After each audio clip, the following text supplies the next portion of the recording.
when I come in and talk to a leader, the first thing I want to do is be able to help them wield the weapon that is their best weapon in their toolbox, and that's their voice. So that's finding the confidence to say, hey, I have something to say, and it's important, and it's valuable, and this is why you need to hear it. Welcome back to the Badass Leaders Podcast. Today, we are thrilled to welcome the amazing Sherry Grote. Sherry is an accomplished international marketing executive, a truly badass leader, and a personal and admired friend of mine. Sherry is the CEO and founder of the Harmony Hero Initiative. She uses her joyful and empowering voice and the Harmony Hero framework to equip leaders with practical tools to inspire transformation, foster connection, and achieve extraordinary results. She has 25 years of experience driving measurable outcomes by aligning teams, strategies, and messaging to generate meaningful engagement and revenue growth for B2B SaaS organizations. Okay, if you're new to the podcast, or if you've been listening for a while and you haven't subscribed yet, please take a moment and click that subscribe button. It helps ensure we're successful so that we can continue to bring you amazing leaders each week, and that you don't miss an opportunity to learn and grow with us. And if you leave a comment on the episode, I will be sure to respond personally to it. So are you ready? Let's do it. Join me, Gill Nelms, on today's episode of the Badass Leaders Podcast, where I'm joined each week by industry experts for intimate and eye-opening discussions about the challenges and joys facing the leaders of today. Listen in and get ready to scale your company, grow your brand, and unlock your full badass potential.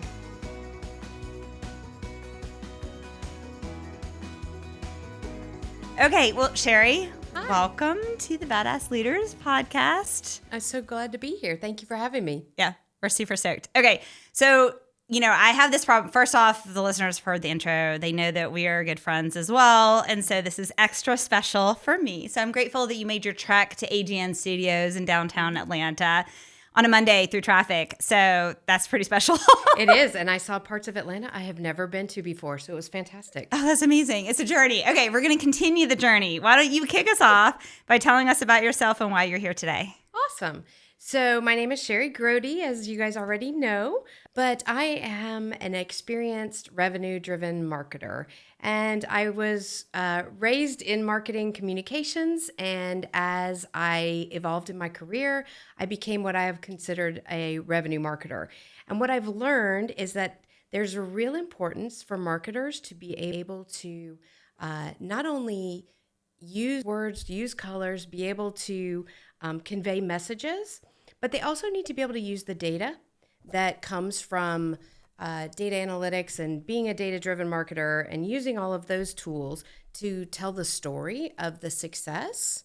But the problem is when you swing the pendulum from not being able to tell it from data to using only data to tell the story, I've learned that you actually can cause yourself still additional problems over here because this pendulum has swung too far. And you need to find balance and harmony in between the two.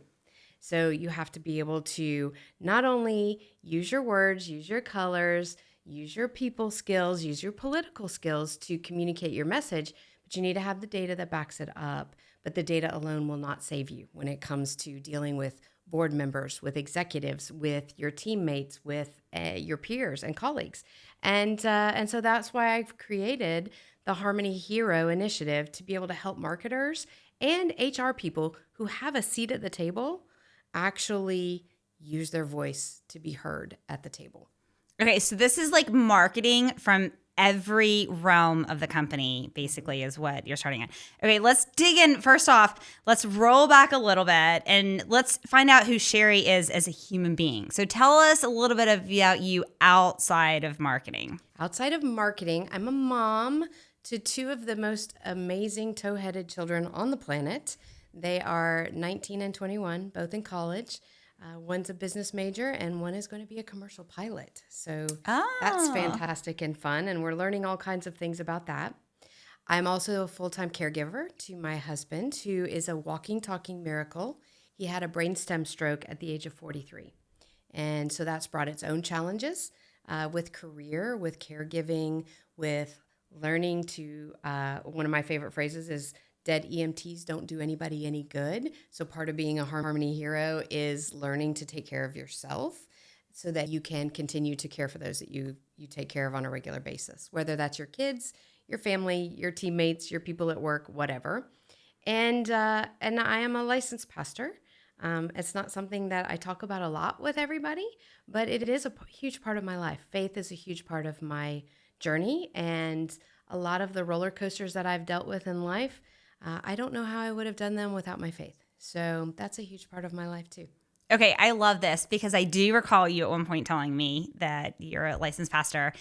Okay, but I want to dig in a little bit. How did Sherry get into marketing, and what made you decide to become a licensed pastor? I love it, like the laughing already. I laugh because marketing was like a natural for me. It was just, as a matter of fact, as a kid, my mom used to look at my book reports and they were beautiful and they were colored and they had stickers on them and they had all the things, right? And she'd look at it and she'd say, does the inside have as much quality as the outside? and she wasn't wrong. I mean, like I had put the time and effort into it, but it couldn't just be the look and the feel, right? Mm-hmm. It wasn't just about making it pretty and make it sound good. It also had to actually be good. And I just naturally fell into marketing. What's interesting about it is I went to Kennesaw State University when it was becoming a university. So they were going through their accreditation process. Classes were really, really tough. And the gentleman who taught our PR class, I really wanted to go into PR and be a journalist and use communication as part of my lifestyle. And he was a professor in a senior level class, and I was a freshman taking this class. Mm-hmm. And he said on the first day of class, for those of you who are taking communications because you didn't want to take economics and finance and accounting and you're stupid. Because it's going to take you 5 years of working in a nothing job to get the experience that you need to get to where you actually really want to go. I literally left the class, went down to the registrar's office, changed from communications to marketing, and went, oh, well, that's what I should have been all along. So that's how I ended up in marketing. Oh, I love that. I love that. So never really thought you were going to go into marketing. But, I mean, how grateful are you that professor said it like it was, right? 100%. I mean, how many spring graduating seniors were hearing that for the first time and freaked out because they didn't know. And he was a bigwig here in Atlanta. He actually wrote the book that we were using for that class. So he was somebody to be listening to in that field. So he wasn't one of those, you know how you run into some people and they say things at certain stages of their career like that, and they're just really ornery and grumpy. And you're just like, are you always that miserable in your life? He wasn't one of those people. No, he really not. knew what he was talking about. Meant it. Right. He really meant it. Right. Well, that's awesome. Okay, so then how did you get into becoming a pastor on the spiritual side? That is a whole nother story altogether. We started going to a church down in Atlanta called City of Refuge. Mm-hmm. And we just started growing relationships with different people. We ended up becoming part of a secondary branch. The church is no longer around since COVID, but it was Refuge West. And the pastors there really invested in our lives. And we had gone through, when my kids were little, we went through our certificate of ministry, my husband and I both. And we would bring the kids to church on Sunday. We would set them up in the nursery. It would just be the two of them with snacks and sleeping bags and movies and things like that. And we would go take our theology classes and all the things that we needed to learn. And then we would go home in the afternoon and have our regular family time. Well, I didn't know that was going to turn into actually being a licensed pastor. But I love kids. I love middle schoolers. And I know most people... You're a very special person. Yeah, most people do not love middle schoolers. I love middle schoolers a lot. And because when you're not their parent, they listen to you. And you're still kind of cool if you're not stodgy and whatever. And they're so eager to learn. And they're hungry for a reason to live this crazy, chaotic life that exists. Mm-hmm. And so I was working with the youth there, and as it progressed and I got my certificate of ministry finished, our pastor said, I really think you're supposed to get licensed. And what that has done for me is create a path that I never thought was going to exist. We participate in a retreat that is called a 3-day retreat. It's called Tres Dias. And I sat in that retreat almost 22 years ago. And I was listening to the people give talks, and they're just everyday normal people that give talks on this thing. And I said, God would never ask me to speak because I don't have anything to say. I really didn't believe that I had a voice that was worth listening to. And that carried through most of my career and everything. It wasn't just my personal life. It was in my career as well. And the funny thing is now when I work those kinds of weekends with young adults, it's the 15 to 21-year-old group, all I do is talk because I'm a spiritual director.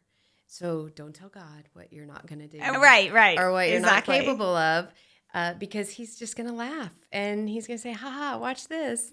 And now he wants me to do a TED Talk, and he wants me to write this book, and he wants me to take this initiative for the Harmony Hero into places that I never thought I would go to, all because of what started with something about not having a voice. Oh, I love that. Because so much is about having a voice. And so many individuals, I mean, you are not alone. The type of person who says, okay, why would I even do this? I have nothing to say. Or really, I think a lot of people think no one wants to hear anything Correct. I have to say. Correct. And opening up those doors is super special. Okay, let's dig into marketing. So before you started the Harmony Hero, you have worked in large company organizations, and you've done a lot of, I took a note because one of the things that you mentioned is it at Mac Stadium that you used to be at? That when you were there, since we're going to talk about leadership and marketing as well, when you were there, you solidified a disjointed team, finding the right place for each person, hiring to fill the gaps, and supporting them to reach their full potential.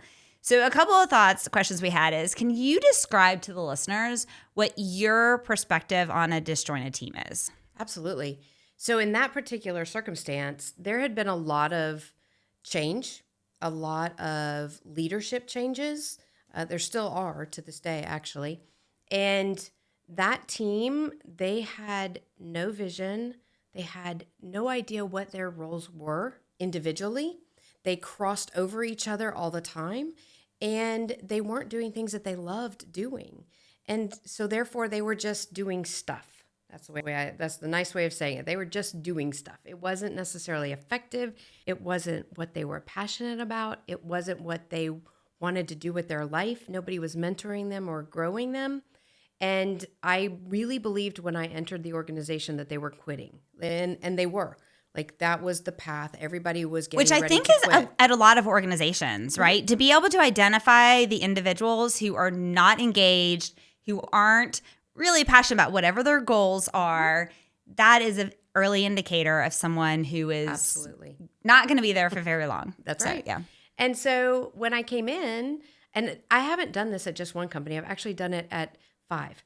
And they are what I call startups or startups with legs, right? So they've gotten their Series A, B, or C funding, or maybe they're bootstrapped and I've helped them raise their round of capital. And I've walked into these very disorganized marketing organizations and created what I call marketing engines, demand gen engines for these organizations. And the first step every single time is to not go in and assess the people to find out who you need to get rid of. It's to find out who is underutilized. Yeah, love it. Because I do feel, especially in marketing, that marketers feel unheard, unseen, and undervalued always. And I find very few who are incredibly confident, especially if they're females. That is so fascinating because I love hearing that from an insider's perspective, because from an outsider working with marketing teams, I would have never guessed that. I mean, from the outside, the marketing teams I have worked with have always appeared to be very confident. Most companies have the highest budget of anyone in the organization. So everyone else is kind of like, why is marketing getting all the money? You know, all of that kind of stuff. So I've never had that perspective. They are under the gun all the time. Marketing is the first place that gets cut. They may have the biggest budgets, but if you can't prove that you are actually generating results and making an impact, you are the first to be cut, always. And I've had that experience as well, right? I've had my teams cut, my budgets cut, all kinds of things, just because either the company wasn't doing well, the sales team was disorganized, or whatever. It wasn't always because marketing wasn't doing well. It was because either A, we weren't using our voice in the right way, we weren't using our influence to actually show that we're making an impact, and I've been at fault for that. That's some of the lessons that I've learned in my lifetime, and I want to help other people not make those same decisions and same choices. I wanted them to learn from somebody else's mistakes. Okay, let's talk about impact. So impact, I'm very passionate about impact because I have, the perspective you only live one life. Yep. Make every single moment that you can count. And I think that oftentimes team members, especially team members that might be on more entry or junior level, feel as if they don't have the ability to make an impact. And I strongly disagree with that. I believe everyone can make an impact at every level of an organization and at every stage. So can you tell us, what is when you're looking at and you're working with a team member, let's just say you have a disjointed team, and you identify a few team members in there that don't appear to be engaged, you think they're on the fence to leave, and they're having these motivation, confidence challenges, and yet they can make an impact. Tell us some of the steps that you would use to collaborate with them to help them be successful. I think it always starts with conversations and communications. And it's not about necessarily just scheduled time. It's popping in and saying hi, even if it's on Zoom, right? Like, we live in a digital world of remote and all of that. It's having time where you're learning about them. What are the challenges in their life? What's happening in their world? Understanding, is there something going on at home that's impacting their work and they're not being effective? If so, let's work through that challenge. Let's find a better way to have a work-life balance, especially if it's somebody that can do the job really, really well, and they just need either some extra guidance, some extra motivation, or they just need a little bit of space. Maybe that's what they need. And I've had employees like that, right? A father died, or someone has cancer, and it's impacting their work, and I still need results out of that person. But I have found in my experience, by giving them space and giving them grace to have a little bit of extra space for themselves, they come back and they work harder. They still give out even when they should be taking time for themselves. They're like, oh no, she really cares about me. Because nobody wants to do anything for you until they know that you really care about them. Right. Yeah, absolutely. And so that's where I start. They need to know that I care and I'm on their side. When I start a new role with an organization, I always give a basket of gifts. It's funny, I didn't think I was going to talk about this today. I love this. But I always give a gift basket, and everybody gets the same thing in them. And they're all different times based on whatever I know about the company and what's going on. But there's several things that are always in the basket. There's always Play-Doh, because I love Play-Doh, and crayons and markers. Those are all my favorite from being marketing communications, right? And so there's always that. The Play-Doh's there because you get squished, pushed, changed, stretched, whatever, but you can still go back in the container, and it's okay. You're still whole. And so I always tell them that, right? And then there's always little other things, whatever they might be. But the other thing that I always put in there is an umbrella. And I promise them, as the leader coming in, especially if they've been through a lot of change and they've either had a lot of marketing leader changes or it's just been bad and that's why it's disjointed and it's dysfunctional.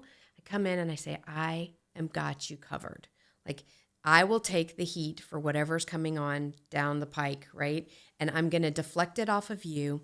What I need you to do is do the job really well that you were hired to do. And I promise to protect you.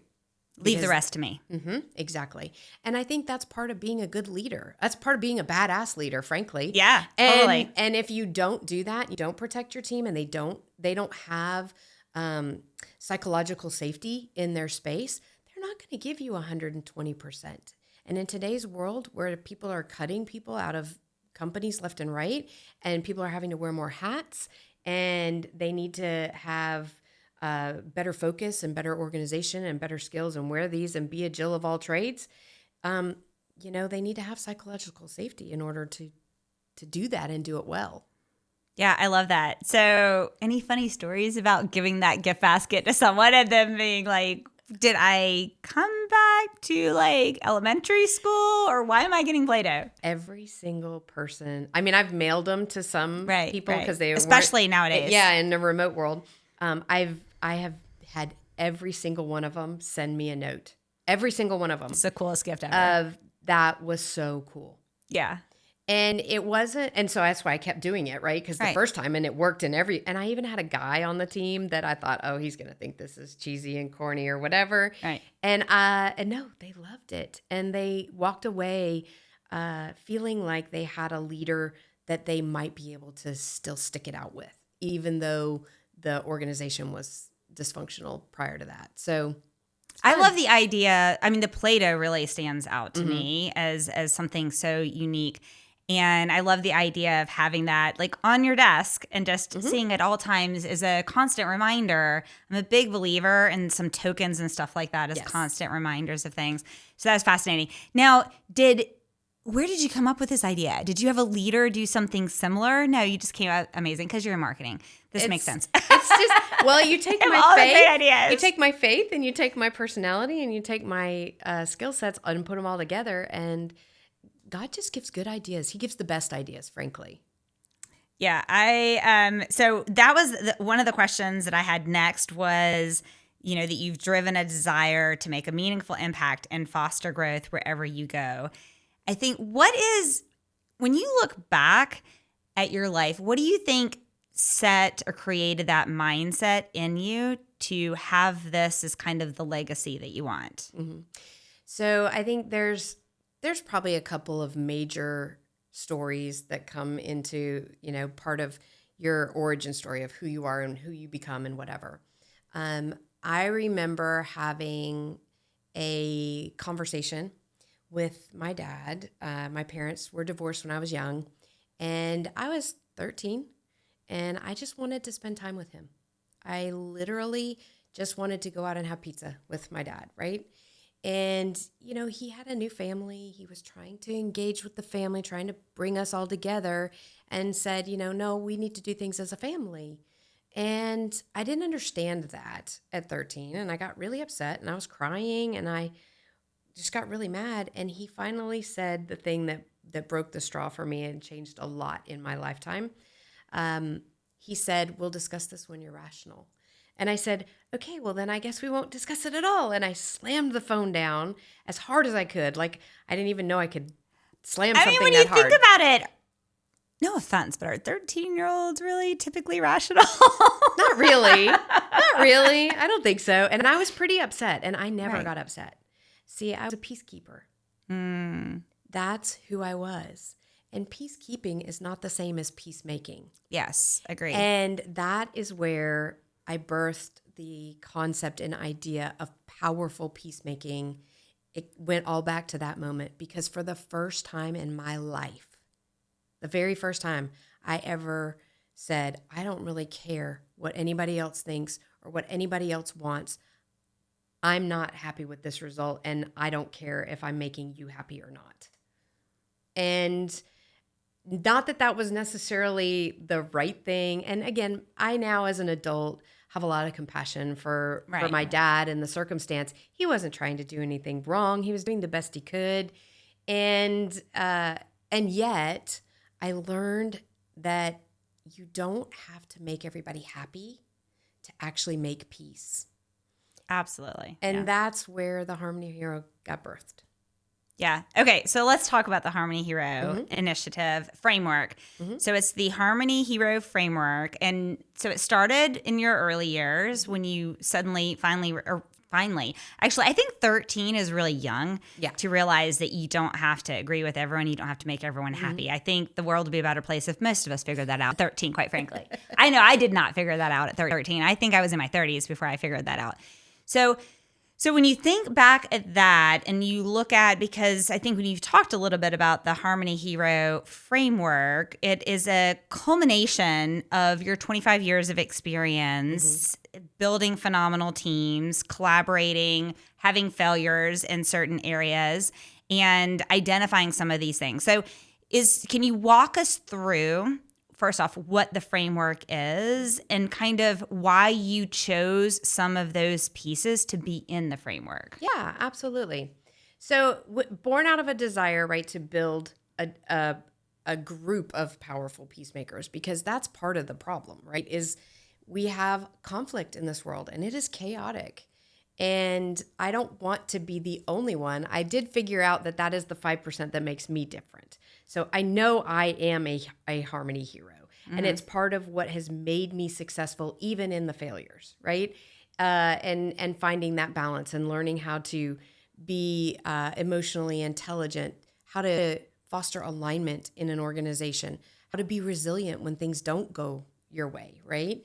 And to motivate your team members, A, in the way they want to be motivated, and B, in a way that celebrates what they did right, not what they did wrong. And unfortunately, I think there's a lot of leaders who are not badass leaders that motivate you or try to motivate you out of, you did this wrong, don't do this again, and whatever. And I don't want to be that kind of leader. So it's the right kind of motivation. And you have to be open-minded. And in your open-mindedness, it's not just about somebody else's ideas. It's also finding new ways and creative ways and thinking outside the box of what does traditional, especially in B2B, what does traditional B2B say marketing should be doing? Well, maybe we shouldn't, right? Maybe we should try something new and take something that B2C is doing and apply it in a way that makes sense, right? For Okay, us. now we're going to break it down the acronyms, because since have worked in a software world, and B2B and B2C makes a lot of sense to me. I know that we have a diverse group audience and they may not know, and we'll talk a little bit about your SaaS experience. So maybe can you go ahead and define what B2B, B2C, and SaaS is? Absolutely. And you're absolutely right. There's so many acronyms in this world that it can get crazy. So B2B is business to business, and business to consumer is B2C. There's a third one now that's direct to consumer. So that's D2C. So there's different types of marketing and different theologies and different pathways to get to each one of those types. How would you define to the listener, though, the difference between a business and a consumer? So it's interesting because I don't believe there is a difference. Yeah. The world believes there's a difference, Right. But people buy your solutions. They are consumers. Whether you're buying business to business or business to consumer or direct to consumer, it's still consumers. They're still human beings, and you still have to communicate with them, reach them on an emotional level, and make an impact that they're willing to purchase your solution, because people buy from people they like and people they trust. Right. And so what the rest of the world thinks of as business to business is a business buying a piece of software because they're going to use it in their business practice. And it's maybe not, and it's not the end product of what they have, but it's a piece of something they're using to get to their end product. Correct. Versus a business to consumer, in theory, the consumer is buying the end product that they're going to use. You go and to the consume. store and you buy something off the shelf at Target. Right. Or it's like you go to the grocery store and you buy an apple because you're making apple pie. Yes. Or you're Publix and you're buying apples from an organic farmer down the street. You know, B2B versus B2C. Okay, Exactly. that was kind of fun. That I was like that fun. analogy. That was a good one. You did really good, Angela. Yes. I'm so proud of you. Score. And then SaaS is software as a service. So Yes. have you spent your entire career in software, or no? You've been everywhere? I have been in tech. Okay. So I grew up in wireless. I was in Internet of Things as a startup that actually we made it all the way to 2 days before our IPO, and the market crashed. So I've had a lot of on-the-job training of what doesn't work and how much of it is timing as much as it is anything else. But I spent a lot of time in IoT, wireless, and antennas for all things. I sold the cellular antennas that go up on the cell towers. So I've done it all, but I've really found my sweet spot in B2B SaaS. Yeah. Okay. I love it. So let's talk about going back to the framework again. So so you do consulting as well for companies using the framework. What does it look like when you're coming in and you're evaluating a team and then addressing pieces of the framework? What does that look like? So I really want to start with the leaders is who I really want to start with, and then workshop with their teams later.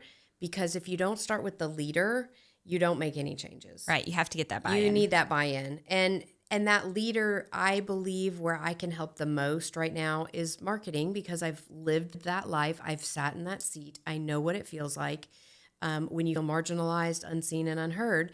And I've seen a lot of HR leaders in the same boat. So they have a seat at the table, but they're pushed aside by the other C-suite. And, oh, they're just the hiring person, or, oh, they're just the compliance person, or, oh, and they don't really, they also feel very marginalized and unseen, frankly. And I've talked to a lot of HR leaders who feel that way.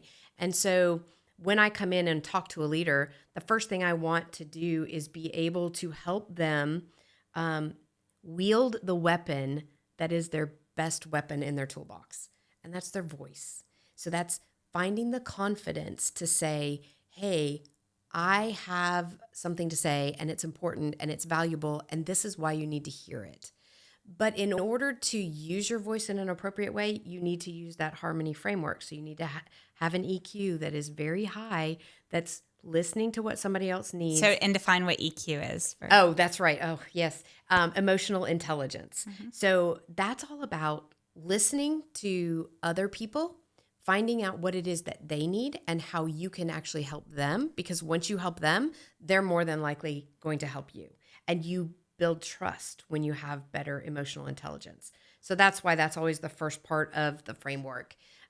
Alignment falls right into that, right? Once you start building that rapport and you're aligned, if that leader is aligned to the other peers in their group, then that peer group is going to function at a higher level, right? So we haven't even talked about the team itself, the marketing team, but just in your peers, how do you get that resolved? There's going to be things that go right and things that go wrong. So you have to know how to bounce back, and that's where the resiliency comes in. And then again, motivation, open-mindedness, navigational, and celebrating progress over perfection through the youthfulness of that. Now, when I talk to leaders, they need to figure out what their superpower is, right? Because they may not have all of those already in 100% capacity and being utilized. So which ones are working really well for you? So assessing that. Where do you fall on that scale? Which one of those areas do you need the most help with? And then I would work with them to get them to a level that's a higher level than where they are now. And then I would love to work with their team, right? To workshop with their team on either solving a problem that they have, team building skills, because the more those teams trust each other, believe in each other, have psychological safety, the more effective they're going to be for the organization. But even more than that, they're going to make an impact on the world, because they're going to make an impact on the greater good, because they're better human beings because of it. So tell us what are some of your favorite go-to team building exercises that allow team members to open up and really trust each other?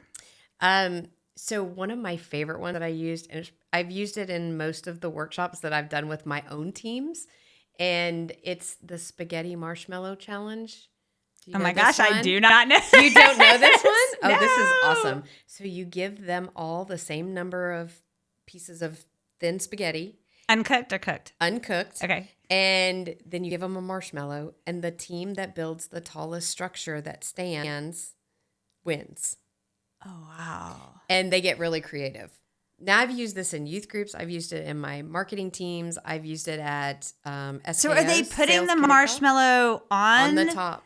On the top? On the top. Of the, so they're holding the No, they piece got to of make spaghetti? a structure. So you give them that and nothing else, and they've got to figure out how to make But these things. it's like, I'm trying to picture this. It's like super thin toothpicks, right? Yes, Or, yes. or It's like not popsicle easy. sticks. It's not easy.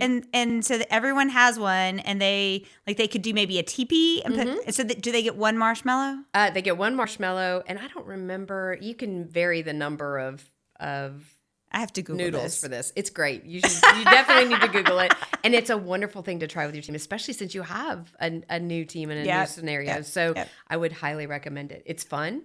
They love it, especially if you have people in your group who are a little more technical, or maybe they're very process oriented. They love that kind of stuff because it's building, creating. Marketers in general love to build and create, but if you get the technical people involved too, that works really well. Okay, one of the things that I love about team building exercises like this, when you put, especially if you put a diverse team together, but anyway, when you put a team together, is I love to observe, because you can learn so much about each team member when you're observing. So tell me some of the things that you're looking for when you're watching them collaborate as a team. I'm looking to see if there's one person in the group that's doing all the talking, or is there somebody who is your utility player, somebody that knows there's a goal, they know what the end result is supposed to be, right? You have the goal to make the tallest thing, and they bring out the skills in the other people while they're doing it. They don't just, that's your MVP. Yep. And I talk about that on my website too. And the reason why I say that is because that's part of how I ended up where I am. I had been at a team building exercise with one of the companies that I worked at. We went down to Naples, Florida, and we had a coach there, and she was teaching us about emotional intelligence, but we had to solve a real challenge in these teams. And it was the first time I'd ever done a personality profile test. So, and that particular one was the DISC. So it's, DISC. Yes, the DISC profile. And I'm a high I. I'm off the charts. I don't remember what I is. Intuitive, or what's I in that model? I don't remember. Okay. We'll put it in the show notes, listeners. We'll figure it out later. I keep meaning to look up DISC because it's come up on another, and there's so many different. It might be types. Influential. That might be. It could be. It could be that. I'm not sure, but it makes sense for a marketing person, right, in general, to be that. But I'm a high I, and I got stuck in a group with all Ds. Ooh. And we couldn't get anything done. And I'm like, we have this task. We have this list of things we have to do, and we have to solve this, and then we have to make a presentation, and we have to do this tonight in like 2 hours. So let's get going. Come on. And I worked with them to get them to go through the process. And I didn't know I was doing anything special. I didn't realize that what I was doing was drawing the best out of others. It was just something that I had innately. And the person who was leading the team building exercise, she told the CEO, she's like, that's your MVP. You tell her what you want done. She's going to find a way, no matter who's in the room with her, to get the job done. And she's going to do it effectively, and she's going to do it well. And we had to present that night, and then we were judged, and we were competing, and I'm incredibly competitive. I don't like to lose at all. And my team of Ds, who would normally want to be in charge of everything, were like, oh, you're presenting. No, you wrapped this whole thing up with a pretty bow. So no, you're doing the presenting. And I was like, I don't know if I want to do that. And they're like, no, go. You're going to be fine. And we won the competition. So I didn't know that she had told him that. And I had actually been struggling with him because he was a very hard to please leader. And here I was, right, a former peacekeeper trying to be peacemaker, and I couldn't find a way to make him happy at all. And all of a sudden things changed. And the next year we went back for the team building, and she told me what she had said to him. And she said, yeah, I told him you were the MVP and that you were the utility player that would get the job done. And I said, wow, I had no idea, but it made a difference. And he became a different leader with me in bringing out more leadership in me at that point. So it not only helped me personally, but it helped him because then he became a better leader. And he ended up being a pretty badass leader too. It just was harder for me to get to that point with him. It took a little more time. But that's what I look for. I'm looking for people who can be like that because that's the one I want to spend the most time with. That's the one I want to help coach to get to the next level because they already have that skills. The others, I'm going to work with them on the skills. But that one is your MVP. That's who you're going to go after. You know what I was thinking about when you were telling the story? I thought this is why for leaders, it's so important to bring in outside consultants and coaches and things like that. Even the most amazing leaders, to bring out someone who has a completely non-biased view, who can observe from a whole new framework, and then identify areas that it could have gone years without realizing that connection. And you grew a lot as a result of it. He grew a lot, or your leader, he or she grew a lot out of it. And I'm quite confident the teams that you both collaborated with also grew because of that. And if you had not brought in someone who could be a third-party observer to watch that, also, if you hadn't done, the thing I love about team building exercises when they're done like this is that sometimes people think, oh, they're just a waste of time. They're not bringing in money. They're not bringing in ROI. They're playtime, and we don't have time for recess. Right. And it's not. It's not at all. It's not that at all, right? No. It can bring so much value into, not only are people more productive when they feel that psychological safety and they've done team building, you can also identify your superstars and the team members that, hey, are the drop of vinegar that's spoiling the milk, or the ones that just need. You can also, I've identified people who I'm like, okay, that person didn't talk the whole time, but I know they're amazing. Right. How do I coach that person? How do I get them out? How do I get their voice to be heard? Yes, absolutely. Yeah, I love that. Okay, so what made you decide then to do, because you've done a little bit of a pivot of your career to transition and focus on this. What was that driver?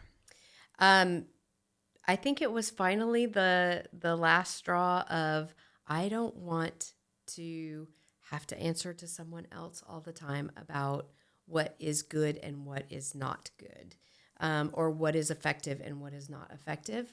And honestly, between my professional, my personal, my caregiving, all of those things coming together, I really wanted to step into a purpose that was going to be impactful for other people and not just have a job. I've had jobs, or things that I thought I was investing my heart and soul into, and part of my career, and I've had amazing experiences. But at the same time, you can be turned around and dropped at the drop of a hat. And I don't want to do that. I would rather make an impact that's lasting in the world. And I can do that by helping other people learn the skills that I've learned. Love it. So let's talk a little bit, because I know you've worked with teams internationally. And when I think about, I'm going to call them soft skills, although I don't necessarily love that phrase of it. But anyway, when I think of some of the skills that you're talking about, the way that they manifest and they're presented to different cultures can be quite different. Yes. So tell me a little bit more about your experience, maybe some challenges, maybe some gotcha moments. I don't know if you want to have a vulnerable moment there. Tell us a little bit more about that. One of the things that I have learned, I've loved working internationally. It's been part of what I have really enjoyed in my career. I've been to some amazing places just because of it, right? But there are differences. We act differently in different places because of how we've grown up. And I think that some of it's been fun and some of it's been challenging. So let me tell you about the fun ones. Working with salespeople in Ireland, very fun. Oh, tell me more. I love the phrases. We had. I love the accents. So. Oh, yes. The accents are amazing. You could listen all day long, right? But I had a gentleman that I'm still friends with today. And every time I talked to him, there was a whole new phrase that I'd never heard or didn't understand. And he's the one that taught me, and I don't even know if we can say this on the podcast, but I didn't know that pissed didn't mean angry in their language. I didn't know that either. It meant being drunk. Oh. And he would say, I got so pissed last night. And I was like, well, why were you so angry? No, it took like 3 weeks before I figured out what he was talking about, because he had to explain it to me. Hysterical. So things like that. We both speak English, right? But words mean things, and they mean different things to different people. And I think that's one of the things that can be both fun and challenging if you're working in an international world. So some of my gotchas, I'd say a word that I think everybody understands, and I realized that half the room did not track with me at all. So yeah, you can have some experiences that are not the best. That is hysterical. So now if we go to Ireland, I'll try and remember that piece. That is pretty funny. Okay, so tell me about you. You really, in a lot of your focus, you excel at identifying the superpowers of different individuals at different levels. Okay. So, many, I have observed that many leaders really struggle at either putting team members in the best role for them or transitioning them into roles that are the best fit for them. So tell me a little bit about how you identify if they're in the right role or not. And then how do you approach a situation where that individual would be much more successful in another role and they now need to transition? Yeah, so that's obviously when we go back to what we were talking about earlier. That's obviously the first thing I do when I go into a team. And again, not assessing for whether we should keep them or not, but assessing for are they in the right roles? Because if you have the right people on the bus, that's great. But if they're not in the right seats, that doesn't help you a whole lot, right? Right. So both are important. And when I go in and I am looking at a team and an organization and people, what their skill sets are, you also have to listen to what they want, because they will tell you if you will listen. And sometimes it requires asking it multiple times in different ways before you get all the information you need. Tell us some examples. What are some ways you might ask me? So I guess, so one of the examples was I had a team member who didn't have a defined role, period. Okay. They no job description, no nothing. I'm like, okay, well, That what would do be you very do? stressful. Yeah. I'm like, so what do you do in the team? And You so do get a paycheck, they start right? telling me all the things they do. And I'm Right. like, okay, that's great. What that does, none of that fits into a role. Like if you're thinking about a job description, like none of that fits in there. That's just a mishmash of stuff. And so the more we talked, I was like, well, what do you really want to do? And she was like, well, I'm not really sure. And I'm like, okay, well, let's explore that. In this list of things that you were doing, what did you like and what didn't you like? What were things you would go, I don't want to do this. This is Right. something I don't like. And I think sometimes asking people the negative question instead of the positive is easier for them to answer. People are much easier to tell you what I don't like Yes. Yeah. than what they do like. They are, maybe I kind of like this. I'm not really sure. Okay, I don't like that, right? I don't want to do social media, or I don't want to do copywriting, or I don't want to do product marketing, or whatever that is, right? They'll tell you those things. I don't prefer to do graphics. I prefer to have somebody else do them. I can do them. They're not my favorite because I look at things people design and I'm like, that's amazing. And what I did, that's going to take me 18 hours to do that. Right, and right. It Same. won't look anywhere Same as here. good, right? Yes. So why would I try to do that? Let me find somebody who can do that, right? So I think people are the same way. So when I sit down with an individual, asking them the negatives, asking them the positives, but trying to get around it to where are the negatives? What are the things that really bother you? And then helping them build a job description that they want. Yes. Like I love this. what is the job description? If you were to say, this is my typical job, by the way, this saves me time. I'm not writing job descriptions. Go write the job description of what you want to do here at this company. And then let's talk about it, right? And have a conversation. So it's also helping them become a better leader. Yep. And potentially a badass leader by learning how to write these things and do these kinds of exercises. Not answering questions for people, right? Let them answer their own questions, coaching them instead of just mentoring or telling. Those are all pieces that I use when I go in and talk to a team member, trying to figure out where do they belong. And sometimes you just know. Sometimes they're really good at data. Okay, you belong in marketing automation. Like over here in marketing ops, this is where you are going to succeed and fly. And they might be a little resistant. And I say, great, let's just try it. Let's experiment. Let's see. Yes. And I want you to do a couple of things here. Let's lay out a plan, whatever. And then they come back and they're like, that was amazing. That's exactly what I wanted to do. Fantastic. Let's build that. Now, let's go do that. And I've had team members leave because they loved it so much they could go and get paid more somewhere else for doing the job that I helped them be able to do in the first place. And that's probably the most rewarding thing on the planet, honestly.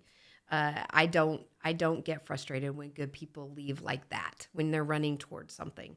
It's okay. Yeah, yeah. And I think too, from my experience, when you grow team members to excel in something like that, and then they grow in their next role of that, then it just reflects amazing on your company. So for all of the leaders who just cringed at the idea of, they're like, oh, never mind, I'm not letting them write a job description, I'm going to lose all my team members. You're absolutely not. Because also what I have found is that when the team members sit down and write these things, some of the things are things that they aspire to do. Right. And then what you can do is you can help delineate and have, check boxes or things like that, checklists to help them get to there and help them understand. Also, you can help them understand that then if they collaborate really well with their team and they're training their replacement, we should always be training our replacement, right? Yes. Then if we're doing that, then hey, they get to have even more success. They get to have fun at work. Bring the joy back into work, which should totally be there. And they get to, any one individual who's having fun, growing, thriving, and having joy at an organization is going to exude that into the entire team.